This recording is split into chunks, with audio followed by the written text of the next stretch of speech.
At my son's promotion celebration at the mountain lodge, he walked up carrying a folder and dropped it in front of me. "Sign it," he said. I opened it and froze. It was a document cutting all legal and family ties between us. I looked up and asked, "Is this really what you want?" He pointed at the signature line and shouted in front of 80 guests, "Sign it! You've been nothing but a parasite my whole life." The ballroom fell completely silent as every eye turned towards us. "Before we go any further, thank you for being here. It genuinely means something. Drop a comment and tell me where you're watching from. Your city, your country. I want to know who is in this room with me. And one quick note. This story contains fictional elements crafted for storytelling purposes. Names and places are coincidental. The lesson, however, is one worth keeping. The snow had been falling since 3 in the morning. I knew because I had been awake since 2:30, lying in the dark, listening to it tick against the bedroom window the way it does when the flakes are still small, and the real weight has not come yet. By the time I pulled on my work pants and laced up my boots in the kitchen, the porch light showed a clean 4 inches on the steps, and more coming down steady out of the black Colorado sky. I am Cormac Strand. I am 68 years old. And on the morning of November 14th, 2024, I drove my 2007 Ford pickup through the empty streets of Telluride, with a cup of coffee going cold in the cup holder and a shovel in the truck bed that had belonged to my father before it belonged to me. Most mornings, I do not think about what I am driving toward. I just drive. Coldwater Ridge Lodge sits at the base of the San Juan Mountains, and in the dark, before dawn, it looks the way it always has. To me, not like a destination, but like something that grew up out of the rock and the snow on its own. Slow and certain, the way things do in this part of Colorado. 400 acres, 42 guest cabins, a main lodge with 14 rooms, 2 restaurants, and a ballroom that holds 200 people when we move the furniture. My father picked this land when nobody wanted it. I built what stands on it now. The parking lot was empty when I pulled in. I cut the engine, pulled my gloves on, and climbed out into air so cold it went straight through my jacket and pressed flat against my chest. "Morning, Cormac." Frank Odell was already there. He was always already there. 22 years the man had been showing up before sunrise, and in all that time I had never once beaten him to the lot. "Frank," I said. He fell into step beside me, his own shovel over his shoulder. He was 55, and built like a man who had spent his whole life outdoors, which he had. We walked toward the main entrance without saying anything else, and that was fine. Frank and I had long ago run out of need to fill the quiet. We worked the front walk first, then the path to the east cabins, then back around to clear the drainage channel along the north face before it backed up and made ice. The work had a rhythm I knew in my hands better than I knew most things. Push and lift and step. My father taught me the right way to throw snow when I was 12 years old. You do not push it straight ahead. You lead it to the side, redirect it, work with the weight instead of against it. I still hear his voice when I do it. I still do it his way. At 6:50, a black SUV swung into the far end of the lot. New tires, clean panels, not a scratch on it. I watched it park, watched the door open, watched my son step out in a long wool coat, a leather messenger bag over one shoulder, moving toward the main entrance the way a man moves when he owns a place. Derek did not look in my direction. He had not looked in my direction in longer than I wanted to count. "Shot at the new general manager, Keon," Frank said. His voice was flat and careful. "That's my son," I said. Frank did not answer. He pushed a shovel of snow off the path and watched it fall into the drift along the fence line. "Big party tonight," he said finally. His promotion celebration. I turned back to the drainage channel. 80 guests? Full dinner service? Frank made a sound in the back of his throat that was not quite a word. You going? He asked. I reached into my coat pocket and pulled out the cardstock envelope I had found in my mailbox the evening before. Cream-colored, gold-embossed lettering. I turned it over so Frank could see the line below my name. Cormac Strand Maintenance Staff. Frank read it. A muscle moved in his jaw. I'll be there, I said. I put the card back in my pocket. Go ahead and make sure the sound system in the ballroom is tested before 5. Full check. And tell whoever is running the board tonight, do not turn off the recording function. Not for any reason. Frank looked at me for a moment, with the particular expression he had used on me, maybe a dozen times in 22 years. The one that meant he understood more than I had said, and was choosing not to ask the rest. All right, he said. We finished the North Channel and moved on to the guest cabin loop. The sky was turning gray at the edges over the mountains, the kind of gray that means the sun is trying. My coffee was long past cold in the truck. My shoulders ached the way they always ached now in the deep cold, an old familiar ache I had stopped complaining about to anyone. I had built every foot of what stood around me. Tonight, someone was going to try to take it. The envelope had been sitting in my coat pocket for 16 hours by the time I got home that evening, and I still had not decided what to do about the party. I hung my coat on the hook by the door, pulled my boots off. Vera was at the kitchen table with a cup of tea going cold. The same way my coffee had gone cold that morning, untouched, forgotten the way drinks go when your mind is somewhere else entirely. She looked up when I came in, and her eyes went straight to my coat pocket, the way a woman's eyes go when she already knows what is in there. They sent you a card, she said. It was not a question. Maintenance staff, I said. Vera set her cup down with a small, careful click and pressed her lips together. Her hands, both of them flat on the table, went very still. After 39 years, I knew what that stillness meant. It meant she was deciding between 3 or 4 things she could say, and choosing none of them yet. Sit down, Cormac, she said. I sat. The kitchen was warm and smelled like the pine cleaner she used on the floors, and something else underneath it, the particular smell of our house in winter wood and heat, and the faint ghost of every meal cooked in this room since 1986. I had built this house the year after we married. Framed it myself over 2 summers working weekends when the resort work allowed. My father had helped me pour the foundation. Tell me about August, Vera said. I looked at her. You know about August. I know what you've told me over 39 years, she said, which is not the same thing. Tonight I want the whole story. From the beginning. Because tomorrow you are going to walk into that ballroom, and I need to understand exactly what you are walking into. Her eyes were steady on mine. Brown darker at the center, the same eyes that had looked at me across a diner booth in the spring of 1985 when she was 22 and I was 28, and neither of us had any idea what the next 4 decades were going to require of us. I put my hands around hers on the table. All right, I said. From the beginning, my father, August Strand, came to Telluride in the winter of 1973 with $400 a used pickup and no particular reason to stop, except that the truck needed a new alternator and the mechanic on Main Street was the first honest face he had seen in 3 states.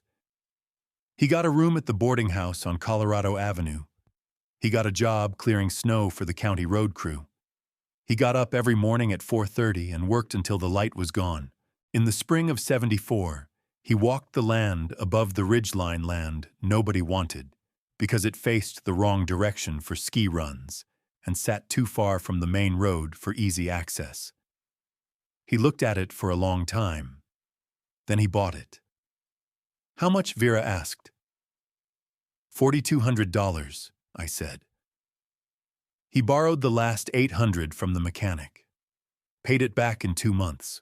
I was born 4 years later. I grew up understanding that our family had land the way other families have a name, not because anyone had handed it to us, but because my father had looked at something nobody else wanted and understood what it could become. He put a shovel in my hands when I was 7. When I was 16, he took me up to the ridge on a January morning, the ground frozen solid under a foot of new snow, and he swept his arm across the whole of it, the raw land, the bare tree line, the distant peaks going white against a sky so blue, it made your eyes hurt. "What do you see?" he said. I squinted at it. "Nothing much." "That's right." He nodded slowly, like I had said something smart instead of something obvious. "Anybody drives past this road, they look up here, they see nothing. That is exactly why we are safe. The day this place looks like something, that is the day people start making calculations about it." You understand? I did not understand. Not then. "I understand now," I told Vera. She squeezed my hands. "Keep going." August died in the spring of 2003. He was 71 years old, and he went the way he had always said he wanted to go, which was working. He had a heart attack on a Tuesday morning while he was walking the east perimeter of the property, checking the drainage the way he checked it every spring. They found him sitting against a pine tree with his hands in his lap, his face turned toward the mountains. He left me the land, the lodge, which by then had 12 cabins and 40 employees, and the operating company, which I had quietly incorporated 6 years earlier under the name Strand Mountain Holdings. He left the incorporation documents with Hollis Vane, who had been handling our legal affairs since 1991. He left a letter for Hollis with very specific instructions about the probate process, which was completed in 2004 without a single challenge, because there was no one to challenge it. And he left one other thing. He left Vera an envelope sealed her name in his handwriting on the front. He did not explain it. He had told me only, "Give it to her when I'm gone. She'll know when to open it." "I still have it," Vera said. I looked at her. "I never opened it," she said. Her voice dropped half a register the way it did when something cost her. 21 years, Cormac. It's in the drawer by the bed. I look at it sometimes. I always thought you would tell the children first. I thought I would open it after that. After you finally told them." The words landed in the kitchen between us with a weight that had been building for a long time. I looked at my wife's hands under mine, the fine lines across her knuckles, the way her left thumb pressed against my palm. "I know," I said. "Tomorrow," she said. It was not a threat. It was not an accusation. It was just the word that meant we had run out of road. Outside the kitchen window, the snow had started again, soft and steady, covering the driveway, covering the yard, covering everything my father had seen when he looked at a bare ridge in 1974 and understood what nobody else could see. I sat there in the warm kitchen with my wife's hands in mine and thought about what I had never said out loud to my son and how long a silence could grow before it stopped being protection and started being something else entirely. Vera went to bed at 11. I stayed at the kitchen table with my hands around an empty coffee cup and the particular kind of quiet that only comes when everyone else in the house is asleep and you are left alone with the things you have been postponing. I had been postponing this one for a long time. The first time I understood what money could do to a person, not to the person who had it, but to the person who found out about it. I was 32 years old and sitting in a bar on Colorado Avenue with a man named Russell Keene. Russell and I had grown up in Telluride together. Same school, same pickup football in the dirt lot behind the hardware store, Same bad judgment about certain things in our early 20s. He was the kind of friend that you trusted without thinking about it, the way you trust the road you have driven 1,000 times. I had never once questioned it. That evening, I told him the truth. August had been gone 3 years. The resort was running, growing, starting to become something real. I had a company worth more than anything either of us had imagined when we were throwing footballs in the dirt. I told him the numbers. I told him because he was my oldest friend and I was tired of carrying it alone. Cormac, he said, raising his glass. That is something else. 1 month later, Russell walked into my father's old study, which was my study by then, and sat across the desk from me with a folded piece of paper. I want to buy the north parcel, he said. I've got a developer from Durango interested. We split the profit. I stared at him. August already told me he'd consider it, Russell said.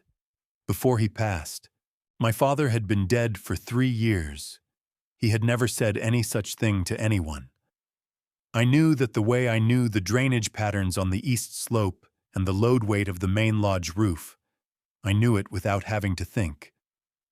I took the piece of paper, unfolded it, read the number he was offering for land that was worth 4 times as much. Then I folded it back up and pushed it across the desk. Get out of my office, Russell, I said, and don't come back. His face did something complicated. Then he stood up, took the paper, and walked out. I never spoke to him again. I sat in that study for a long time afterward. My chest felt hollowed out in a way that had nothing to do with the money and everything to do with the 32 years I had believed I knew who Russell Keene was. That evening I made myself a rule I have kept for 36 years. Nobody finds out what you have until you decide they need to know. Not friends, not neighbors, and God help me, not even family. Because the moment the number is in the air changes, and you can never get back what was there before. I told myself I was protecting my children from that change. You were protecting yourself, I said out loud to the empty kitchen. My own voice startled me. Admit it. I poured the cold coffee down the sink. I had made Vera a promise the winter Derek turned 25. We were sitting on the porch in the cold watching snow come down over the ridge, and I told her when Derek turns 30, I will sit him down and tell him everything. August's land, the company, the numbers, all of it. Vera had looked at me with those steady brown eyes and nodded once. Derek turned 30. I looked at my son across the Thanksgiving table and thought, not yet. He is still finding his footing. Next year, he turned 35. I watched him at Christmas talking on his phone in the driveway, laughing at something, and I thought he seems distracted. It will keep. He turned 38, and somewhere between 30 and 38, the window I had been waiting for had quietly closed, and I had not noticed until it was already gone. The one thing I had done was pay for his education. Derek was accepted to the MBA program at the University of Denver in 2009. He called me on a Friday evening, voice cracking with something between disbelief and joy. Dad, he said. Dad, I got in. Good, I said. I'm proud of you, son. I got off the phone, walked out the back door, stood in the yard in February cold with the mountains going dark above the tree line, and let the feeling come up through my chest until my eyes burned and my shoulders shook, and I cried in the dark where nobody could see me. The following Monday, I called Hollis Vane and asked him to transfer $140,000 directly to the University of Denver's bursar office, paid in full. No name attached on the student account, just a third-party payment, which the IRS allows without gift tax consequences when paid directly to an educational institution. Derek would see only that his balance was cleared. He would not see where it came from. He never asked. I told myself that was humility on his part. Standing in the kitchen at midnight the night before, everything I finally admitted what it actually was. It was a son who had learned not to look too closely at things his father did not explain, and I had taught him that. Every year I waited, I taught him a little more of it. The snow was still falling outside the window. Somewhere up the ridge, Coldwater Ridge Lodge was dark and quiet, waiting for tomorrow evening the way a stage waits before the curtain goes up. I rinsed my cup, turned off the light, and went upstairs to lie awake next to my sleeping wife and think about all the roads I had chosen not to take. The person who opened the door for Russell Keene was me. I had told myself for 36 years that I would never make that mistake again, never let the wrong person close enough to see the full picture. What I had not accounted for was the possibility that the door could be opened from the inside by someone I loved, who had no idea what he was letting in. Derek called on a Wednesday in October 4.5 years ago. His voice had a brightness in it I had not heard in a while. Dad, I want to bring someone home for Thanksgiving," he said. "Her name is Lacey. Her family is from Denver. I think you're going to like her." Vera looked at me from across the kitchen when I got off the phone. Her eyebrows went up a 1/4 inch. "He sounds like himself," she said. "The old version." "He does," I agreed. Thanksgiving that year was warm for November. The snow held off. The sky was the hard, bright blue that comes after a cold front moves through. Derek arrived Wednesday evening with Lacey Pruitt in the passenger seat of a rental car that was nicer than anything my son had ever driven on his own. Lacey was 32, blonde, with the particular kind of polish that comes not from beauty school, but from being raised in a household where presentation was considered a form of respect. She shook my hand with a firm grip, looked me straight in the eye, and said it was a pleasure to meet me. She had good manners. She was also, within the first 20 minutes, taking quiet inventory of my house. My eyes were watching her eyes, and her eyes were moving across the kitchen cabinets, the age of the appliances, the single-pane windows I had been meaning to replace since 2015. Vera noticed too. I could tell by the way she set down the dish towel a half-second too deliberately. Lacey's parents arrived Thursday morning. Her father, Garrett Pruitt, drove a Cadillac Escalade with Colorado plates and got out wearing a vest over a flannel shirt in the way men do when they want to appear casual and cannot quite pull it off. He was 60 at the time, broad-shouldered with silver hair and the handshake of a man who had spent decades making sure his handshake communicated something. "Garrett Pruitt," he said, gripping my hand. "Great to finally meet you, Cormac. Derek talks about you." Something moved in his face when he said my name. Just a fraction, a slight settling like a man who has just confirmed something he was not entirely certain of. I filed it away without knowing why. Nadine Pruitt came around from the passenger side, warm smile, a casserole dish covered in foil, the kind of woman who arrives at someone else's house for the first time and immediately offers to help in the kitchen. Vera liked her right away. I could tell. Dinner was good. Derek was relaxed in a way he had not been around me in longer than I could remember, his shoulders down his laugh, real reaching across the table to pour Lacey's water without being asked.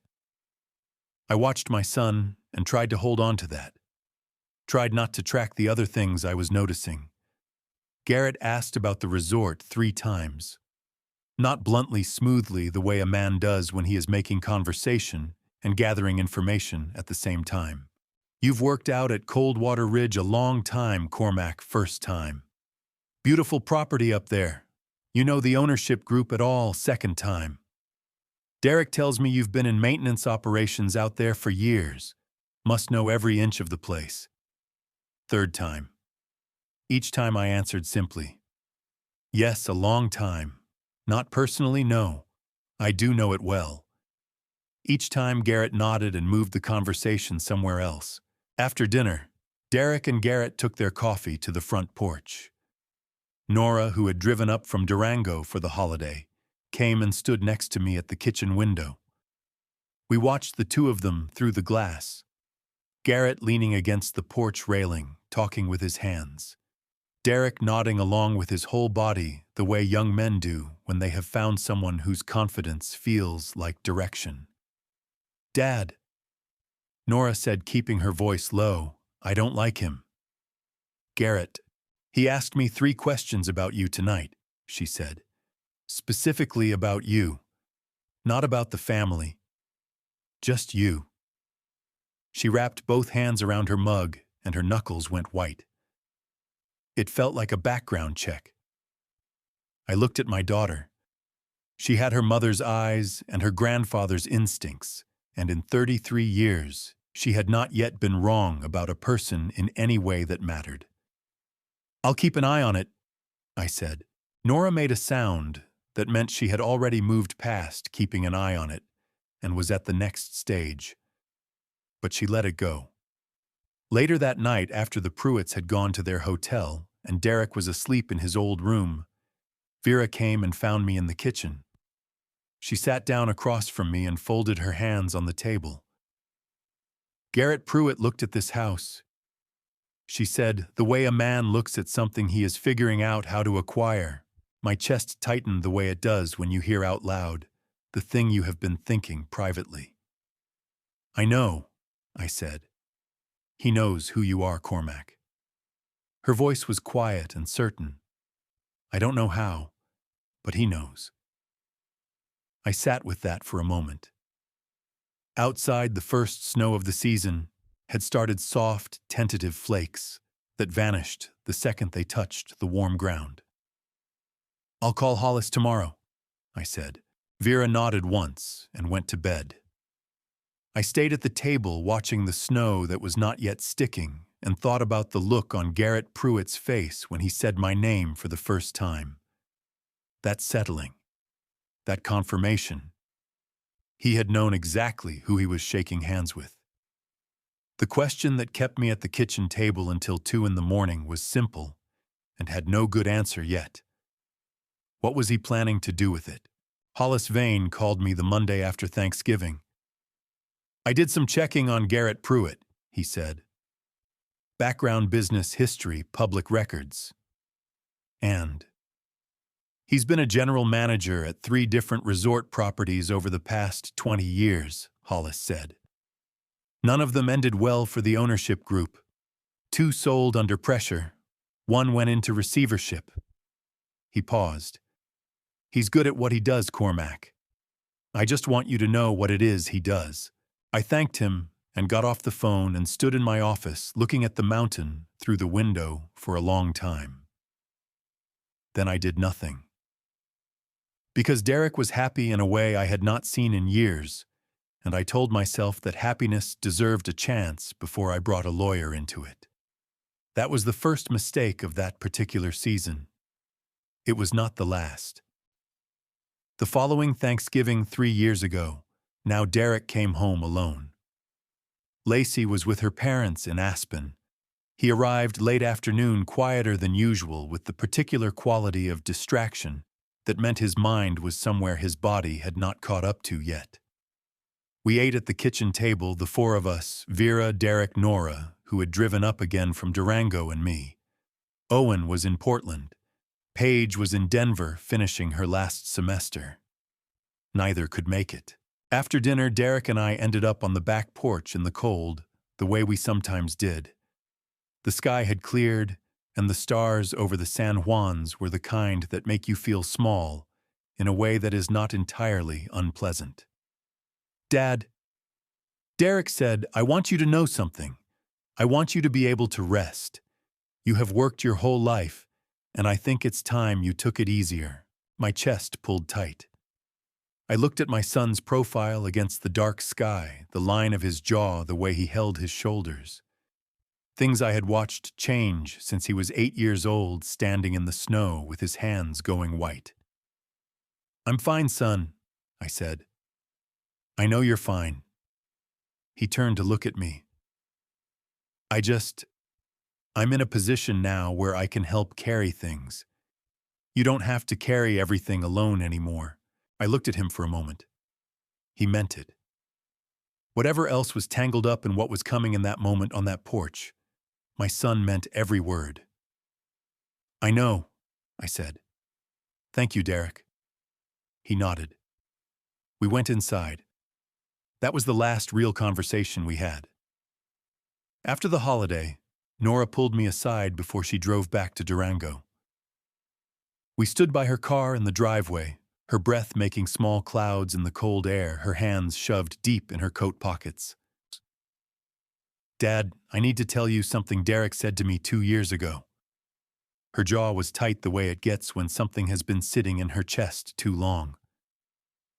We were at a bar in Denver. He'd had a few drinks. He looked at me and said. She stopped, pressed her lips together. He said, Nora, Dad likes you more than me, because you go out and shovel with him and I won't. He thinks I'm lazy and he's never going to say it, but I know. I felt something drop through the center of my chest. Well, I told him that was ridiculous. Nora said, her voice rough at the edges. I told him you didn't think that, but he wasn't listening. He just kept saying you always looked at him differently. She pulled one hand out of her pocket and pressed it flat against her sternum like she was trying to hold something in. Dad, I think that's where it started. Not Garrett. Not Lacey. Just that. I stood in the driveway after Nora's taillights disappeared around the bend. The cold came through my jacket and pressed against my ribs, and I let it. My son had spent years believing I loved him less because he would not pick up a shovel, and I had never said a single word to correct it. Christmas that year, Paige drove up from Denver. She was 29, the youngest, with her mother's directness and a habit of asking the questions everyone else circled around. We were doing dishes after dinner, just the two of us, Vera and Derek, in the other room. Dad, Paige said, scrubbing a pot without looking at me. Can I ask you something weird? Go ahead. Do you have something you're not telling us? She glanced over, then back to the pot. Not like a health thing, just something. I've had this feeling for a while, like there's a room in the house I've never been allowed into. My throat tightened. I turned off the tap. Paige, you don't have to tell me. She set the pot in the rack, dried her hands on the dish towel, finally looked at me. Straight on her eyes were Vera's eyes, steady and a little too perceptive. I just wanted you to know that I noticed. I'm just an old man who likes shoveling snow, I said. She looked at me for 3 full seconds. Then she smiled, not a real smile, a smile that said she was choosing to let it go for now, and went to join her mother. I stood at the sink with the dish towel in my hands and thought about the room she had described, the one nobody had been allowed into. I had built the walls myself, 1 year at a time, one unanswered question at a time. And now my youngest daughter had walked up to the door and knocked, and I had smiled and told her there was nothing behind it. The snow started again that evening.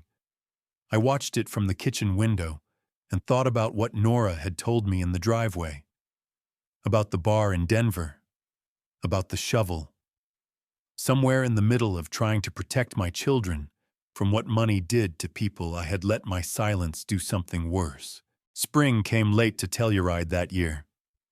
It was the 2nd week of March when Hollis Vane called me again.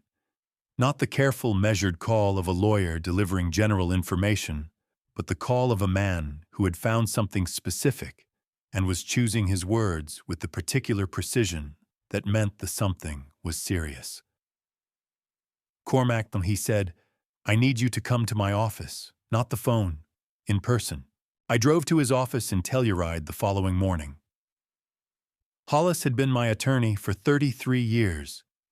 He was 61, lean with gray at his temples, and the unhurried manner of a man who had learned that urgency is best expressed through clarity rather than speed. His office smelled like old paper and coffee. It always had. He waited until I sat down. Then he opened a folder and turned it to face me across the desk. Soxin, someone has been conducting a quiet investigation into the ownership structure of Strand Mountain Holdings, he said. Not a government inquiry. Private. Hired research, public record searches, some attempts to access filings through back channels. He tapped the top page. It traces back to a law firm in Denver. The firm has Garrett Pruitt as a client. My jaw tightened. I had been waiting for this. I had not expected it to be this organized. How long? I asked. See, based on what I can establish, 8 months. Possibly longer. Hollis folded his hands on the desk. There is a document, Cormac. A transfer agreement. It has already been drafted by Pruitt's attorney. Your name appears on it as the signatory. The date line is blank. The room was very quiet. Outside, the last of the winter snow was melting off the roof in slow drips. He's had it ready for 8 months, I said. Shucks, at minimum, Hollis said. This was not an impulse. This was a plan with a timeline. I leaned back in my chair. I thought about Garrett Pruitt at my Thanksgiving table 4 years ago, asking his 3 careful questions. The settling in his face when he heard my name for the first time. The way he had looked at my house. He had known who I was from the beginning. And for 4 years, he had been building toward this. There's more, Hollis said. He pulled out a second page. Pruitt has been in contact with a real estate investment group out of Denver, Meridian Property Group. He has provided them with operational data on Coldwater Ridge occupancy rates, revenue figures, infrastructure assessments. Hollis looked at me steadily. He provided this information as though he had the authority to represent the property. He does not. He's trying to sell my resort, I said. He signed a preliminary letter of intent with Meridian 6 weeks ago, Hollis said. Under Colorado law that constitutes a breach of his fiduciary duty as general manager, he has a legal obligation of loyalty to Strand Mountain Holdings, not to himself. What he has done also potentially exposes him to civil liability for tortious interference with business relations. If Meridian acted on that LOI in any material way, we are looking at significant damages. I sat with that for a moment. 8 months. A drafted document with my name already on it. An LOI with a Denver investment group. Garrett Pruitt had not just been planning to take what I had built. He had been planning to sell it before I even had a chance to refuse. What do you want to do? Hollis asked. I want to wait, I said. Hollis's expression did not change, but something behind his eyes did. Cormac, I know what you're going to say, so you have grounds to terminate his contract today, Hollis said carefully. You have grounds to pursue civil action. You do not need to wait for anything. I need to know where Derek is in this, I said. My voice came out quieter than I intended. I need to know if my son walked into this with his eyes open, or if Garrett walked him in with the lights off. I looked at Hollis across the desk. Because those are 2 very different things, and I am not going to treat them the same way until I know which one it is. Hollis held my gaze for a long moment. Then he nodded once. I'll keep monitoring, he said.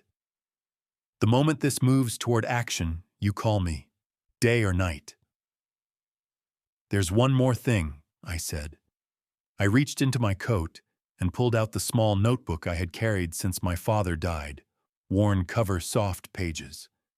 I opened it to an entry from 2019 and set it on the desk in front of Hollis.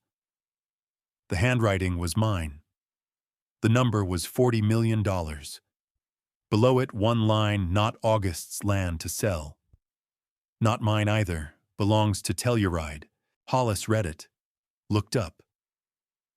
Garrett never knew about the 2019 offer, I said. If he had, he would have understood something important. I picked the notebook up and put it back in my coat. This was never going to be for sale. Not to Meridian. Not to anyone. And the man who thinks he is about to hand it to a Denver investment group is going to find that out in a room full of 80 people. I stood up, buttoned my coat, and walked out into the March cold. Behind me, I heard Hollis pick up his phone. 3 weeks after I walked out of Hollis's office, Derek called on a Tuesday morning while I was replacing a broken gate latch on the east cabin loop. My phone buzzed in my coat pocket. I pulled off my glove, checked the screen. Derek. I set the latch down in the snow and answered. Dad. His voice hit me like a door opening onto a warm room. Bright, full, the voice of the boy who used to call me from college just to talk about nothing for 20 minutes. Dad, I have news. Big news. I did tell me, I said.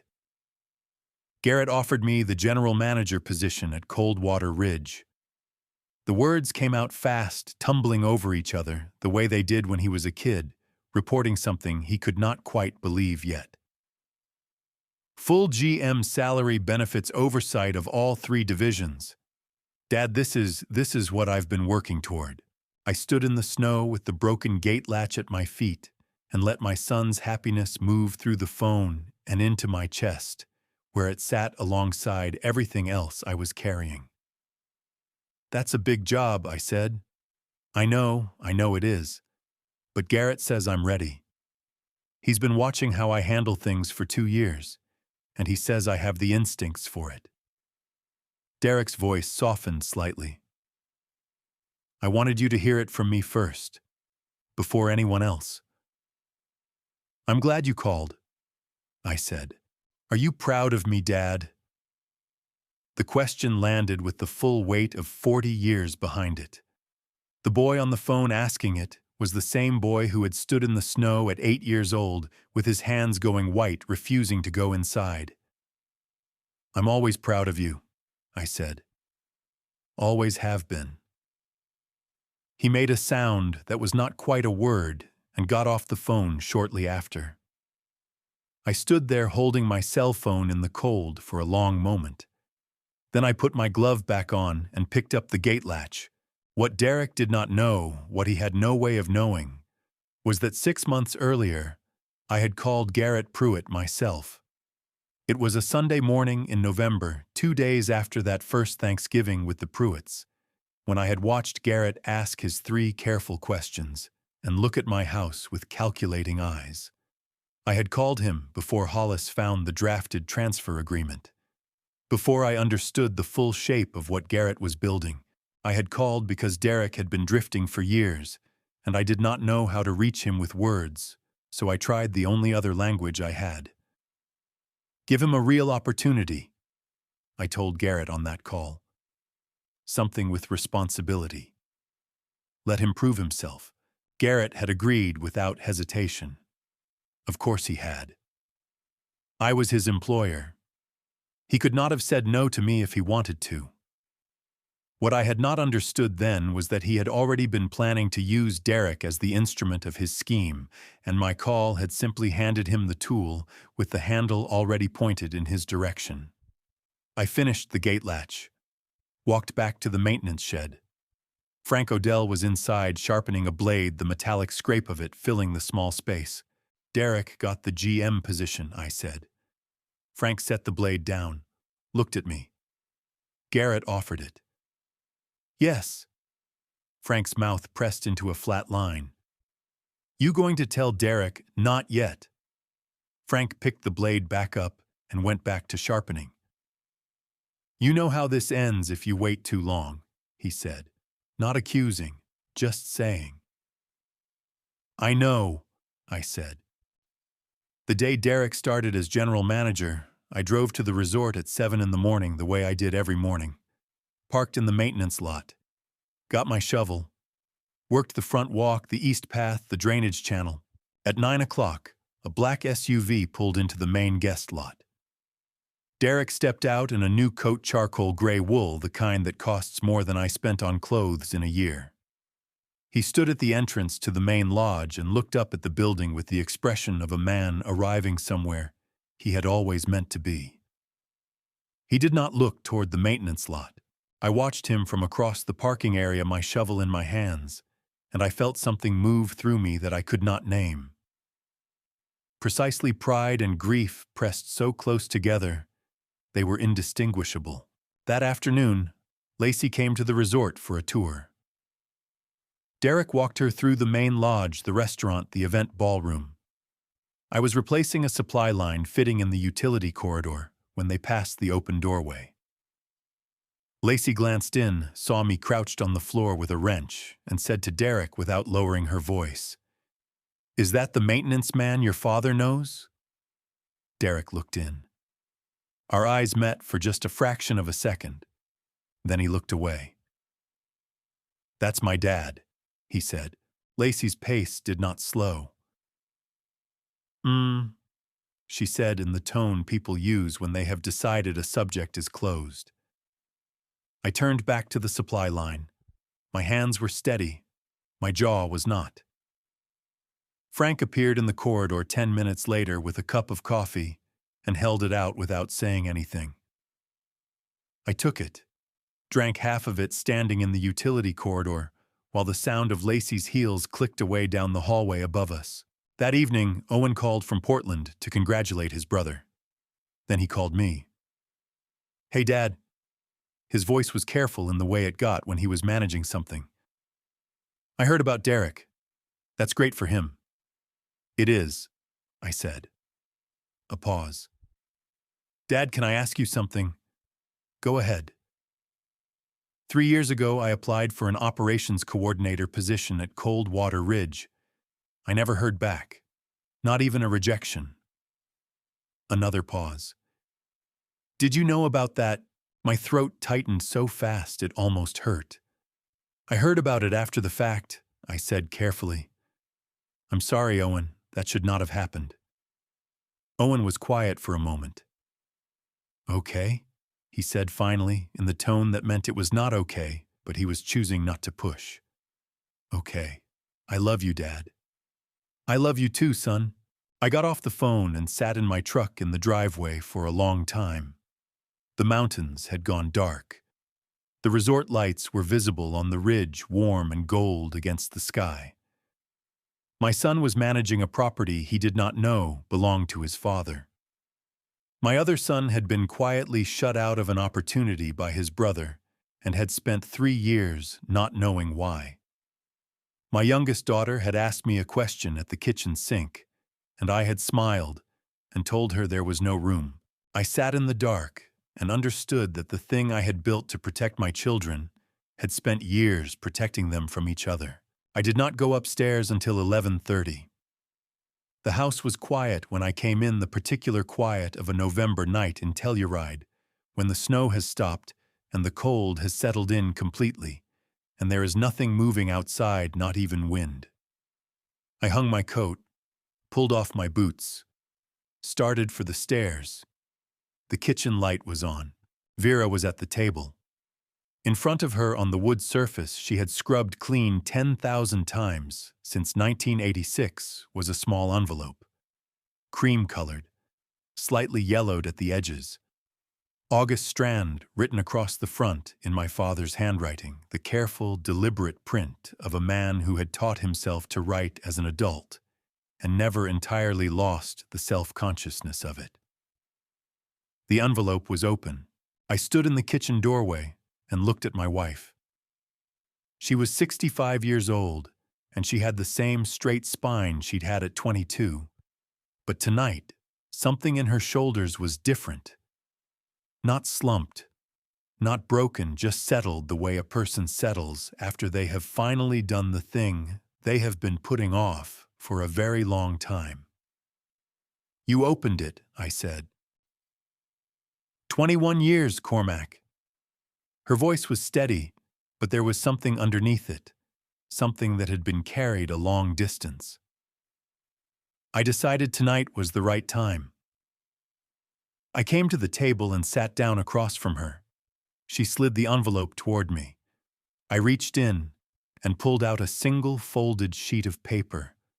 My father's handwriting, thinner and more uneven than I remembered the hand of a man who was already ill when he wrote it. Vera, you are the one who keeps that family standing straight. I have watched you do it for 19 years, and I want you to know that I see it even when Cormac does not say so. He loves you in the way that men like us love, which is completely and mostly silently, which is a failing I am sorry to pass on to my son. There is one thing I need you to do for me. When the time comes, and you will know when, do not let him wait any longer. He will always find a reason to wait. He waited on the land, he waited on the resort, he waited on every hard conversation he has ever had to have. It is how he is built. You are the one who has to tell him when waiting is over. The envelope is yours. Open it whenever you need to, or never. But if you ever need permission to push him, this is it. August. I set the letter down on the table. The kitchen felt very small and very warm. Outside the window, the mountains were invisible in the dark, just shapes I knew were there. He knew you, I said. My voice came out rougher than I expected. He knew both of us, Vera said. She reached across the table and put her hand over mine, not gently, firmly, the hand of a woman who had made a decision.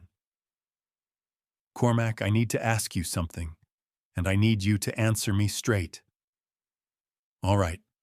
Did you know about what Garrett has been doing before tonight? I looked at my wife's face, the lines at the corners of her eyes, the way her mouth was set. Since March, I said. Something moved across her face, not anger, something more complicated than anger. A kind of exhausted recognition. 8 months, she said. I needed to know if Derek... I know why you waited. She pressed her hand down harder on mine. Cormac. Derek walked into that man's plan with his eyes wide open or his eyes wide shut. Either way, you waiting 8 months did not change which one it was. It just gave Garrett 8 more months. The truth of it hit me in the sternum. You're right, I said. I know I'm right. She pulled her hand back and folded both of hers on the table. So tomorrow, you are going to walk into that room and you are going to be every inch of what August built and what you built on top of it. And you are not going to let that man hand your son a pen and watch him sign away the thing your father dug out of frozen ground. I looked at my wife for a long moment. 39 years. The diner booth in 85. Every winter since. Hollis is in town, I said. He's been waiting in the parking lot since 6 this evening. Vera's chin came up a fraction. Good. I told Frank to keep the sound system running. Full record. Good. I'm not going to sign anything. I know you're not. She stood up from the table, picked up the letter, and folded it back into the envelope with the careful hands of a woman returning something precious to its place. Come to bed, Cormac. You need to sleep. I watched her move toward the hallway. At the doorway, she stopped without turning around. He would have been proud of you, she said. August, not for what you built, for the fact that you still go out every morning and do the work yourself. A pause. That was always the thing he was most proud of. She went upstairs. I sat at the table alone for another few minutes, my hands flat on the wood surface, looking at the place where the envelope had been. Then I turned off the kitchen light and went up after her. I did not sleep. I lay in the dark next to Vera and listened to her breathing even out and slow, and I watched the ceiling and thought about my father's handwriting on a piece of paper that had been in a drawer for 21 years, waiting for the right moment. At some point around 3 in the morning, I stopped trying to pretend I was going to sleep and just lay there with my eyes open, letting the thoughts come without fighting them. At 4 o'clock, I got up, I dressed in the dark work pants thermal undershirt, the heavy flannel I had owned so long the cuffs were frayed at the edges. I carried my boots downstairs and put them on in the kitchen so I would not wake Vera. Pulled on my coat. Reached by the back door for the one thing I always reached for. August's shovel. Ash handle iron blade, the slight left lean in the balance from 40 years of use. It was the most familiar object I owned. More familiar than anything else I had ever held. I stepped outside. The cold hit me the way it always does in Telluride in November, not gradually, but all at once, like stepping into cold water. The thermometer on the porch rail read 12 degrees. The sky was that particular deep black that comes between 3 and 5 in the morning, before even the suggestion of gray at the edges of the mountains. A fresh 2 inches had come down overnight. The driveway was a smooth, white surface, unmarked by anything. I started at the top of the walk and worked down toward the road. Push and lift and redirect. The same motion my father had taught me when I was 7, standing in this same cold, in this same dark, on land he was just beginning to understand was going to become something. In the quiet, I heard his voice the way I sometimes do when it is very cold and very dark and there is no one else around. Don't push the snow, Cormac. Lead it. There's a difference. I stopped moving for a moment. Just stood there in the dark, with the shovel handle in both hands and the cold pressing against my face, and let the memory of that voice be as real as it was going to get. Derek had never learned to shovel properly. He pushed straight ahead, the way people do when they have not been taught otherwise, and the snow came back on him and he got frustrated and quit. I had tried to show him once he was maybe 12, and he had looked at me with the expression 12-year-olds use when they have decided the lesson is not worth the effort. I had let it go. I always let things go with Derek when I should have stood my ground and pushed through the friction. The pattern of a man's whole life is usually visible in the small things, if you know how to look. I finished the front walk, moved to the side path, then the steps to the back deck where the snow always drifted deep in the north corner. The work warmed me from the inside out, the way physical work always does, a heat that starts in the shoulders and spreads down through the arms and chest and settles eventually into something close to peace. I was finishing the back steps when the kitchen light came on. A minute later, the back door opened and Vera came out in her heavy coat and her wool hat with the ear flaps she had owned since the early 90s and would not replace because she said it still worked fine. She was carrying 2 mugs. She crossed the deck and held one out to me without saying anything. I took it. The coffee was so hot I could feel it through my gloves. We stood there together on the back deck in the dark, at 5 in the morning. Looking out at the mountains we could not see but knew were there, the way you know the presence of people who have been part of your life so long, you feel them even when you cannot see them. I was wrong to wait, I said. My breath made a cloud in the cold air. Not just 8 months, all of it. Derek should have known who he was walking into that resort to manage. He should have known years ago. Yes, Vera said. She did not soften it. She never had. If I had told him, I stopped, started again. If I had sat him down when I promised I would when he was 30, none of this would have been possible. Garrett would have had nothing to work with. Maybe, Vera said. Or maybe Derek would have found a different way to be who he's been becoming. You don't know. She wrapped both hands around her mug. What you know is tonight. I looked at the dark shapes of the mountains against the slightly lighter darkness of the sky. I'm not afraid of tonight, I said. I know you're not. She turned to look at me, her face barely visible in the light coming from the kitchen window. Are you afraid of Derek? The question took a moment to land. I'm afraid of looking at him. I said, and not finding the boy who stood in the snow with his hands going white. My throat tightened around the words.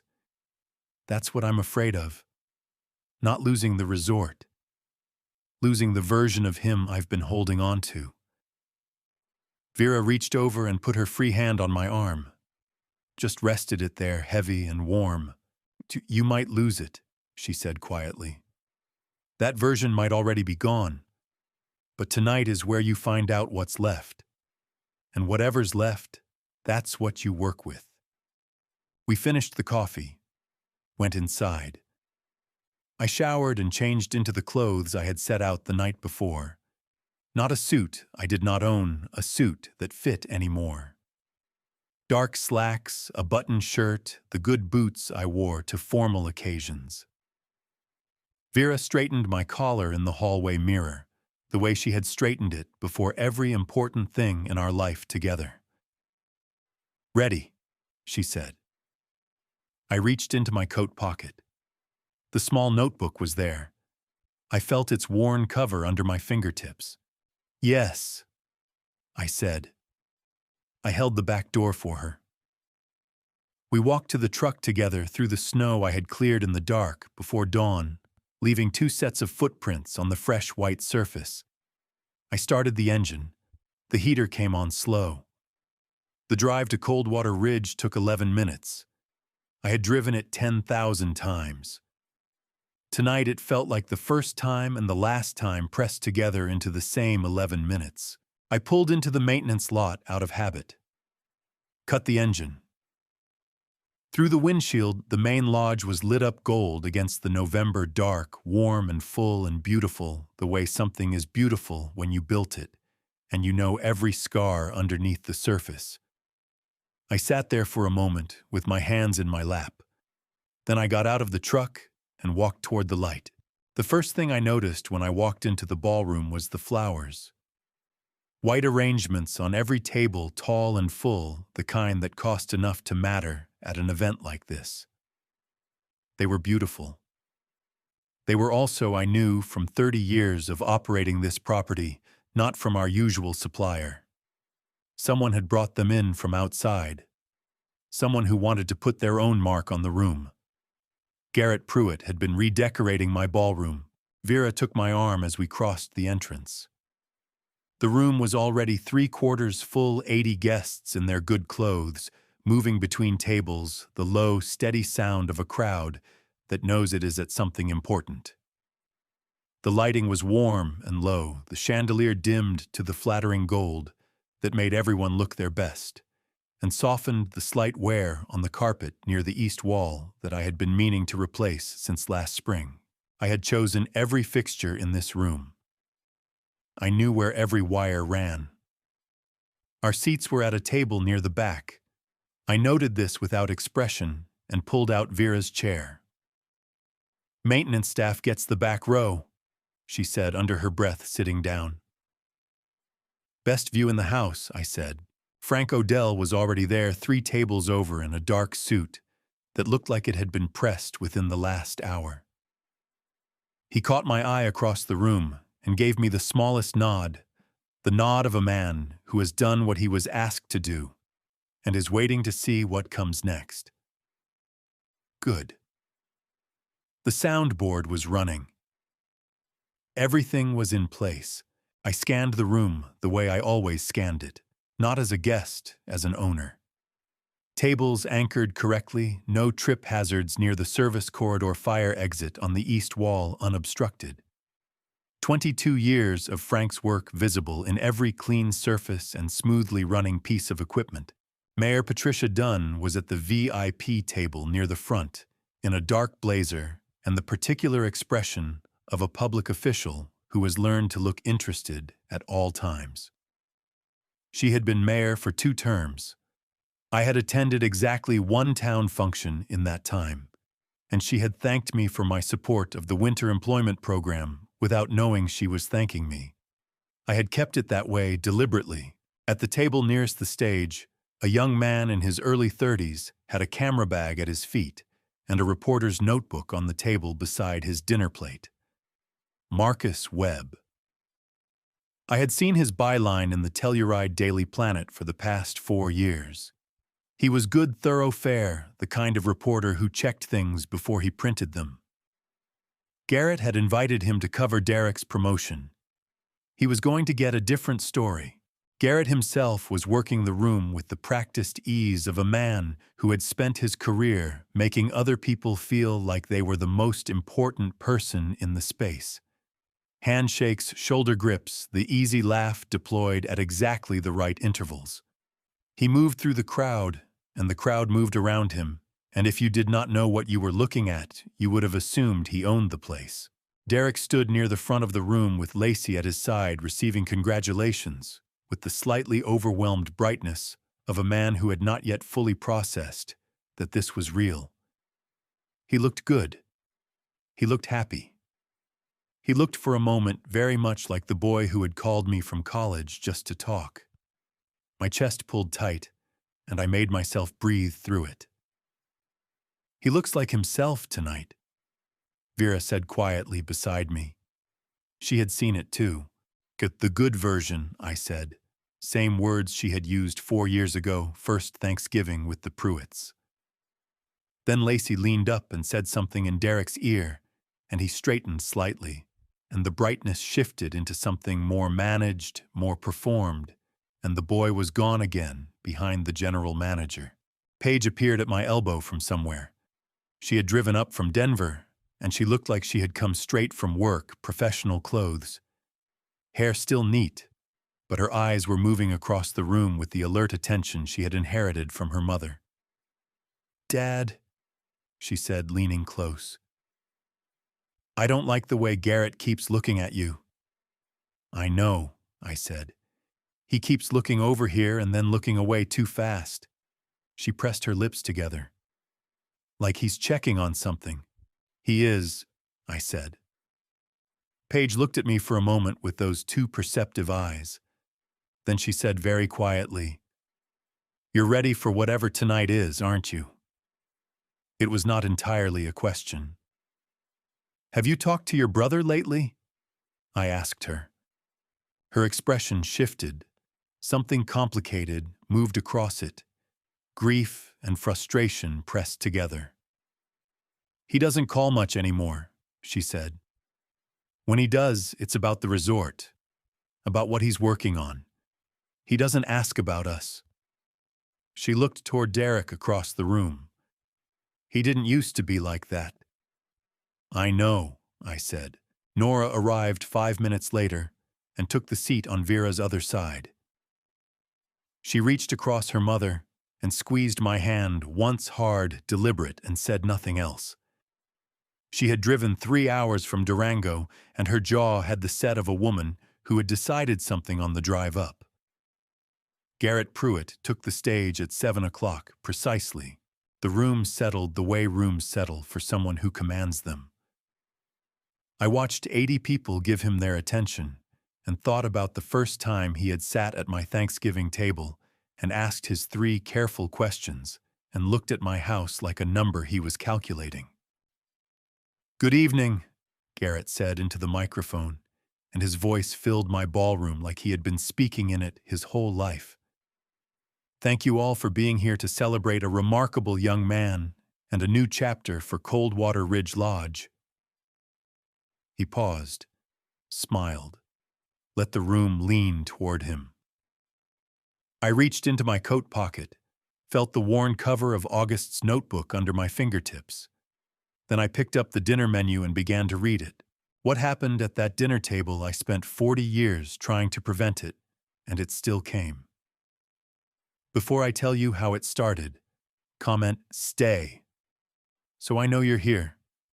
This is the moment everything breaks open. Note this story contains some fictional elements shaped for narrative purposes.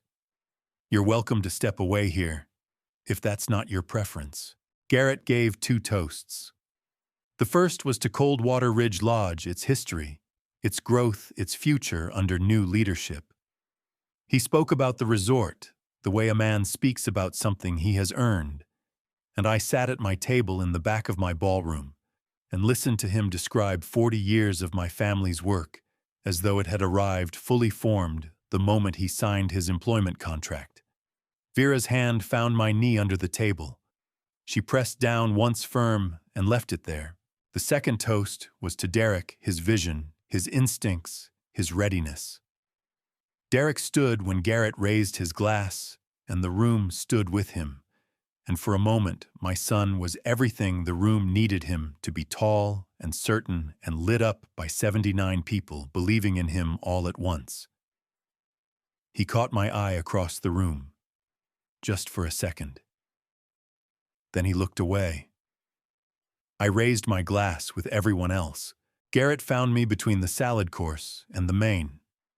I had watched him working toward me for 10 minutes, stopping at tables, making conversation, redirecting the way a man moves through a room when he wants to arrive somewhere without appearing to have intended it. He was good. I will give him that. He sat down in the empty chair beside me with the ease of a man dropping in for a friendly word. Cormac. He set a leather folder on the table between us, his hand resting on top of it. Good to see you here tonight. This is a big moment for Derek. It is, I said. I wanted to talk to you about something small. His voice was warm, unhurried, the voice of a man doing a favor. Just a housekeeping item, really. A document that would clarify the management structure going forward, make things cleaner on paper for Derek's role. He pushed the folder toward me and opened it to the first page. It's straightforward. Just needs your signature, and we're done. I looked at the folder. Then I picked it up. I read the first page slowly. Then the second. On the third page, halfway down, I found what I was looking for, my name typed in the signature block. Cormac J. Strand. The date line next to it was blank. The document had been waiting for this moment for a long time. I could feel the age of it in the crispness of the paper, the precision of the formatting. This had been prepared by someone who knew what they were doing and had been done with care.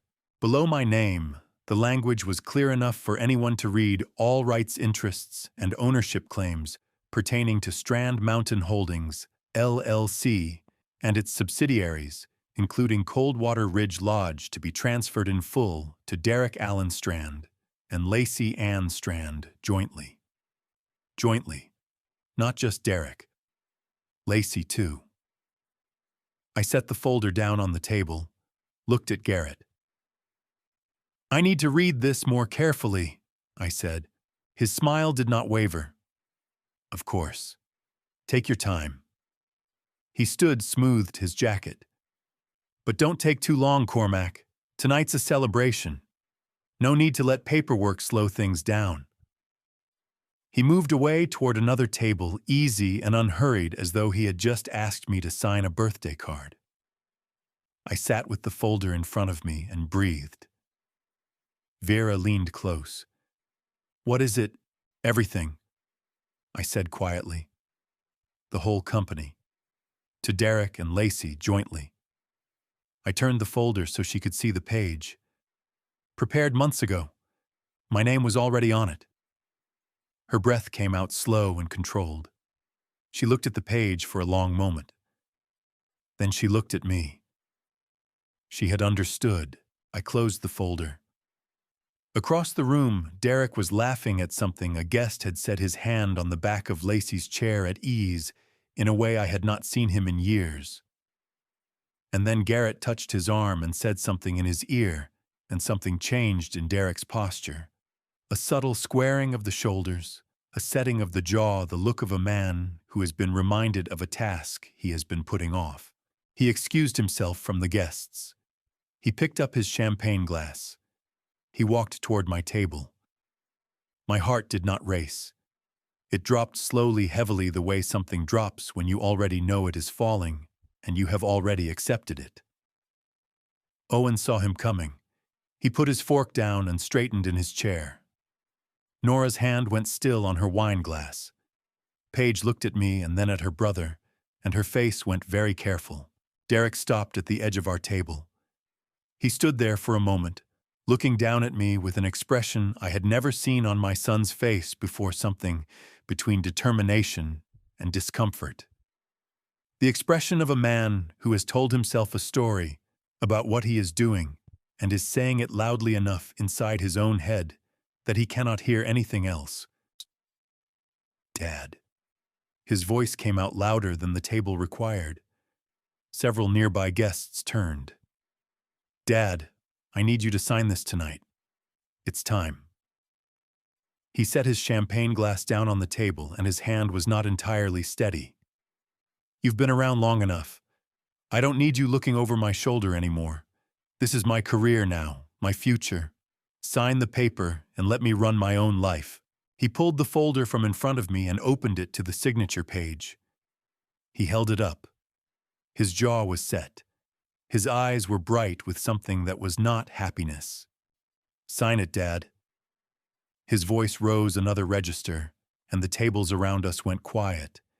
And then the quiet spread outward like a stone dropped in water until the nearest third of the room had stopped their conversations and turned. You've been a burden long enough. We're grown.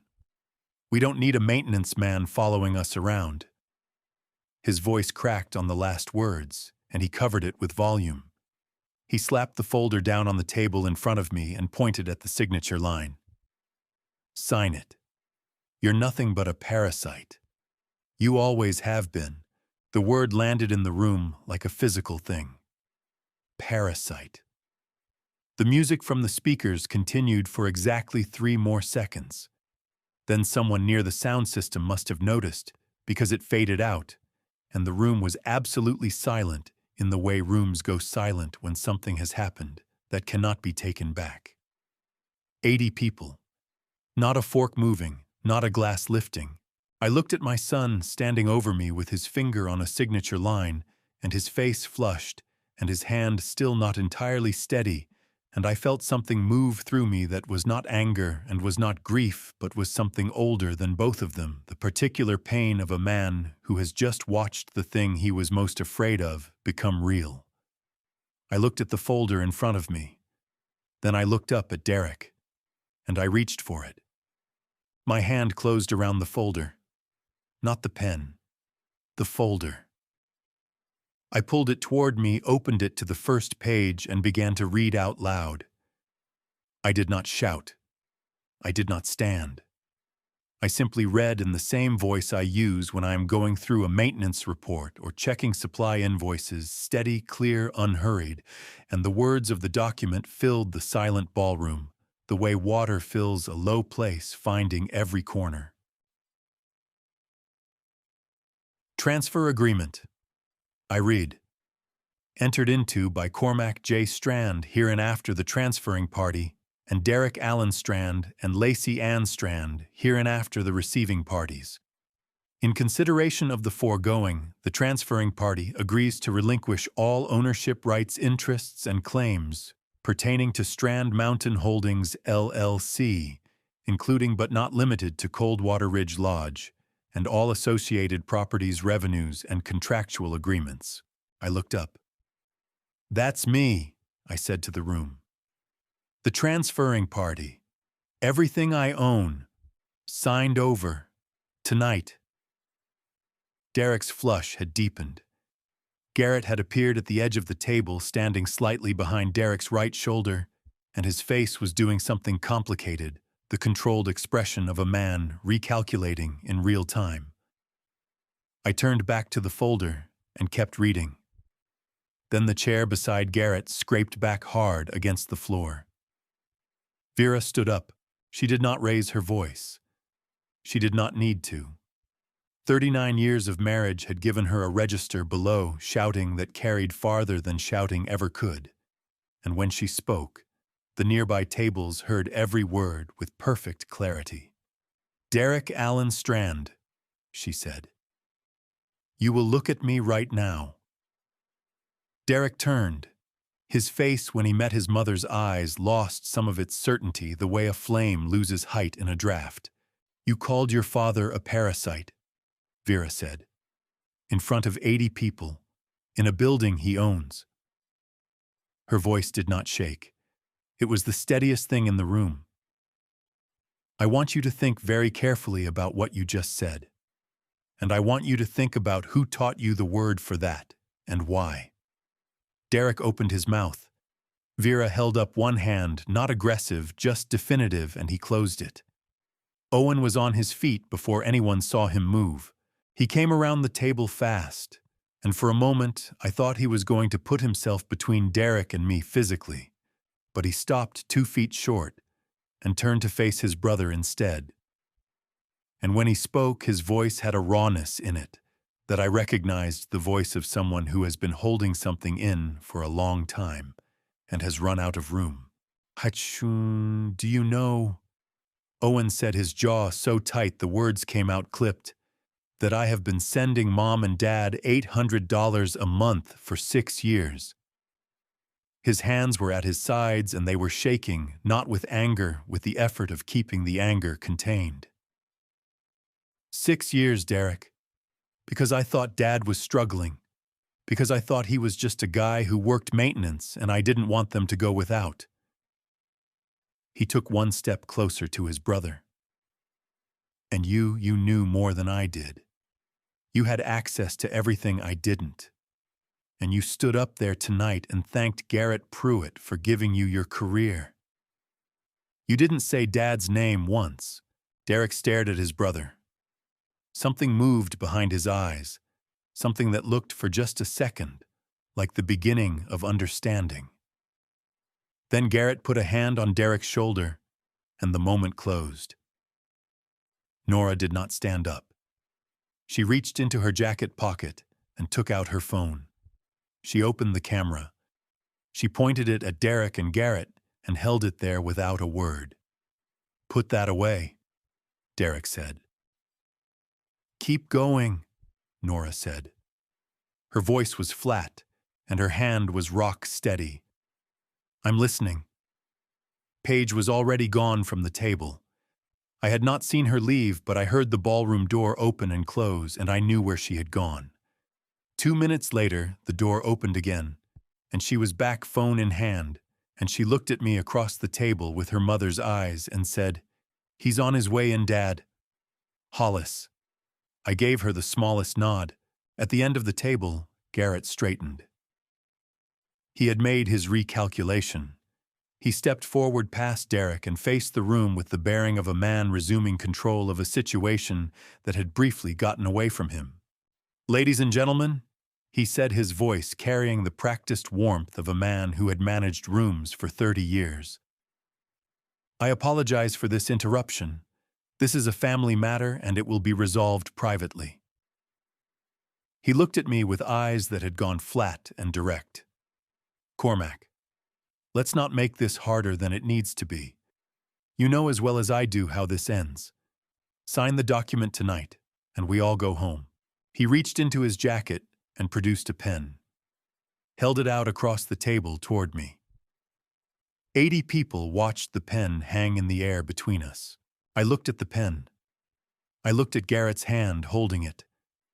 I thought about the settled expression on his face the first time he heard my name, that small confirmation, that click of recognition. He had known from the beginning. He had spent 4 years building toward this single moment, this pen in this room, and he was standing here with the absolute certainty of a man who has never once considered that the thing he is reaching for might not be there when his hand closes. I put both my hands flat on the table. "I would like to read the rest of the document," I said. Garrett's jaw tightened by a fraction. "Cormac." "Out loud," I said. "To everyone here." The pen was still in the air. Garrett had not moved. And from somewhere near the back of the room, the ballroom door opened one more time, and I heard the particular sound of leather soles on hardwood that I had known for 33 years. Hollis Vane had arrived. Hollis Vane walked like a man who had nowhere urgent to be and nothing to prove by arriving.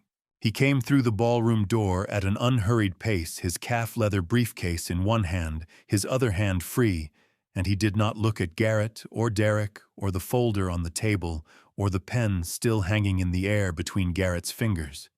He looked at me. I gave him the smallest nod. He pulled out a chair at the nearest empty table, set his briefcase on it, and stood beside it without opening it yet. Garrett watched him cross the room. The pen was still in his hand, and the certainty he had been carrying since he walked into my ballroom was still in his face, but underneath it, something had shifted, a tightening around the eyes, a recalculation running fast behind his expression.